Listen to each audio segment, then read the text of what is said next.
The best way to make cinnamon syrup is to stop using cinnamon sticks and start using cinnamon essential oil like they did at the old soda fountains. You'll get a more consistent product. It's super easy to make and it works great in cocktails, tiki drinks, soda fountain drinks, even in baking. It's fantastic on pancakes. So let me show you how to make it. It's really simple. I'm Darcy O'Neill. This is Art of Drink. I've been writing about cocktails since 2004. I also studied chemistry and I wrote a book on the history of the soda fountain. And today we're going to use some of that information from the old soda fountains to make a fantastic cinnamon syrup. Now it's quite simple. It produces a better product because you understand how much oil's in it, and legally a cinnamon extract, which we use to make the cinnamon syrup, requires 2% cinnamon oil minimum.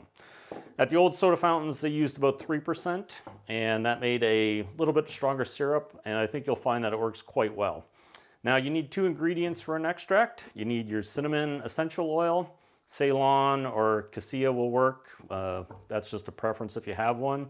And alcohol. Now this is 80% alcohol. If you can find Everclear, that will work fantastic. In a pinch, you can use vodka. The only difference is when you're using high proof alcohol above 60-65%, you're gonna get a nice clear solution. If you use 40% vodka, you're gonna get this, hazy solution. Now there's nothing wrong with this. It will actually clear up when we add it to our simple syrup. But for stability and storing it in a cabinet for, this stuff can last years in the high proof alcohol, you might want to seek out the high proof alcohol. If we're making a liter of syrup, we'd use 30 mils or 1 ounce of cinnamon essential oil in 1 liter or 1 quart of alcohol. Now, it's really simple to make. I'm just going to demonstrate here. This is a 250 ml or 240 ml bottle of alcohol. I just add that to a mixing glass. You can actually just add it straight into the bottle. I just find I get a little bit better mixing with this way. Just pop the cork off. Now, since we're doing 250 mils, we're going to use 1/4 ounce or 7.5 mils. So 1 teaspoon. This one measures 5 mils. And then do another half. You don't have to be super accurate on this because we're just going to be doing the adjustments in the syrup. But what you'll find is you get a very light extract.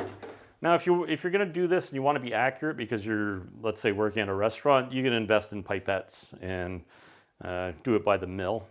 But basically, that is your cinnamon extract, and that will last years. And with just this amount, you can make 10 liters or a gallon of syrup. Now, to make our syrup, all we need is simple syrup. And at the soda fountain, they used 3:2. They found that 1:1 was a bit too thin, and 2:1 was too sweet. So basically, they put it down the middle. I found 750 grams of sugar. Roughly 3 cups to 2 cups or 500 mils of water makes about 900 mils of syrup.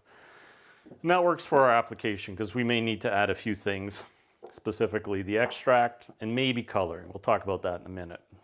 Now, you can just add the extract directly to the bottle. There's nothing else you need to do, but at the soda fountain, it would have been 1 ounce per liter of extract.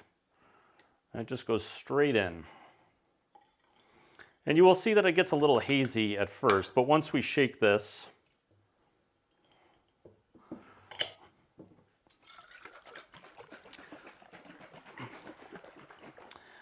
now it will be hazy for a little bit, just because we're getting the oil mixed into the sugar solution, but over time it will clear. Give it a few shakes every once in a while.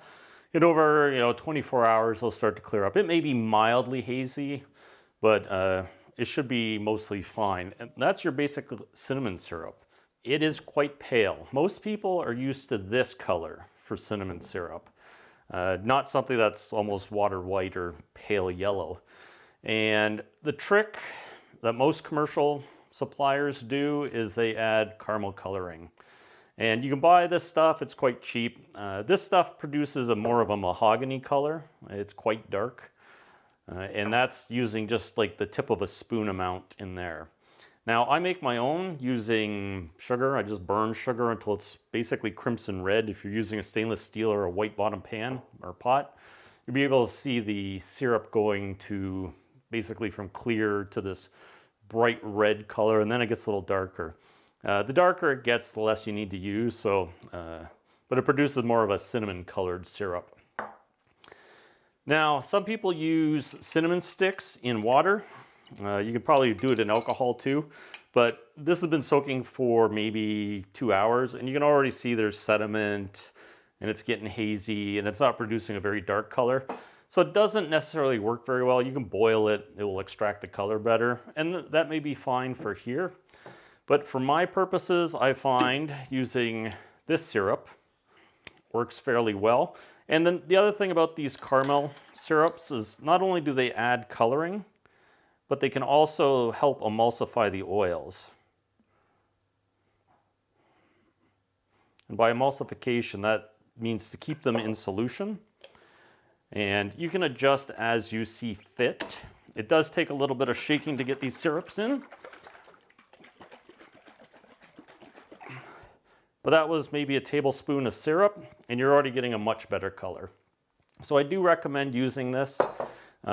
This color obviously requires more, but if you want it to look like a cinnamon syrup, add a little caramel coloring, and it will get the job done. You might want to tone it down a little bit. You can obviously use less extract. So instead of putting 1 ounce of extract in 1 liter of simple syrup, you can just put 10 mils or 2 teaspoons into a liter, and you can adjust it that way. Typically, you probably don't need more cinnamon flavor, but you can definitely add less. It's easy to adjust, and you can experiment with it. You can start with 5 mils per liter and work your way up until you find something that works for you. And that's how easy it is to make cinnamon syrup. It works great in cocktails, in soda fountain drinks, you can use it in tiki drinks, and you can use it for cooking. If you have any comments, please feel free to post them in the comments section below, and I will get back to you. And thanks for watching. I will see you next time.